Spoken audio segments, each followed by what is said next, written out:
Amis entrepreneurs, chefs d'entreprise, bonjour, Michel Acunzo. J'accompagne les entreprises à générer plus de joie et plus de résultats commerciaux dans leur business. Alors aujourd'hui, un thème qui revient de nouveau de manière régulière dans les sessions, mais également sur les réseaux sociaux. On voit très souvent passer cette thématique de la solitude du leader. Le leader qui se sent seul, malgré le fait qu'il ait un bras droit, qu'il soit entouré de partenaires, qu'il ait des collaborateurs, qu'il ait énormément de clients, peut-être beaucoup d'amis, des réseaux, il appartient à des organisations, etc. Et peu importe en fait tout ce qu'il se passe, eh bien, il y a ce sentiment intérieur de solitude. Sentiment même d'être esseulé.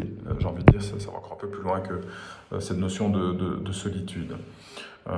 Et donc, on remarque que le fait de vouloir développer à l'extérieur le chiffre d'affaires, les ventes, les relations avec les clients, les relations avec les fournisseurs, ne viennent pas combler en fait un vide intérieur, en tout cas un manque de relations intérieures. Et une piste de réflexion, une piste, j'ai envie de dire, de réponse par rapport à cette problématique récurrente, qui, je vois, apporte énormément de satisfaction, en tout cas chez le dirigeant, chez le leader, c'est d'ouvrir à cette notion de spiritualité.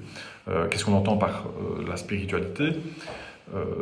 Ça peut être Dieu, ça peut être la source, l'univers, la vie. J'aime Albert Einstein qui disait dites-moi ce à quoi vous pensez quand vous dites Dieu, et je vous dirai si j'y crois ou pas. Donc voilà, après, en fait, c'est une démarche très personnelle. En tout cas, ce qu'il en est, c'est que je remarque que d'ouvrir cette porte chez l'entrepreneur, chez le patron d'entreprise, amène énormément de remplissage interne. Pourquoi? Parce qu'en fait, nous ne sommes plus dans une notion d'horizontalité, donc d'aller chercher des réponses à l'horizontale, à l'extérieur de nous, comme je le disais, en développant du chiffre d'affaires, en développant des clients, en développant notre business, mais justement passer de l'horizontalité à la verticalité.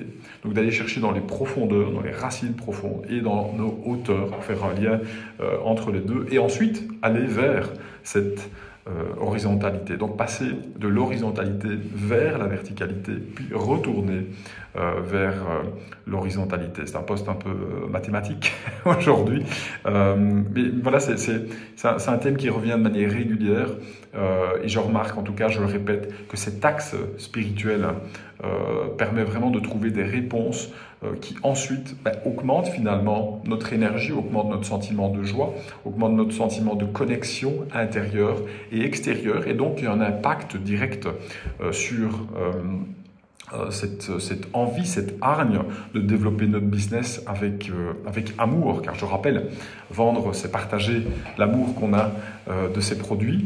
Et donc si cette notion de verticalité peut nous aider à davantage développer notre business, c'est ce que je vois tous les jours, dans la vie de tous les jours, très concrètement, même si on est dans une dimension qui est plutôt métaphysique ici, mais en tout cas qui peut être très bien incarnée justement dans le physique pour avoir des résultats physique des fruits, tant au niveau des ventes qu'au niveau de la joie qu'on peut expérimenter dans son business.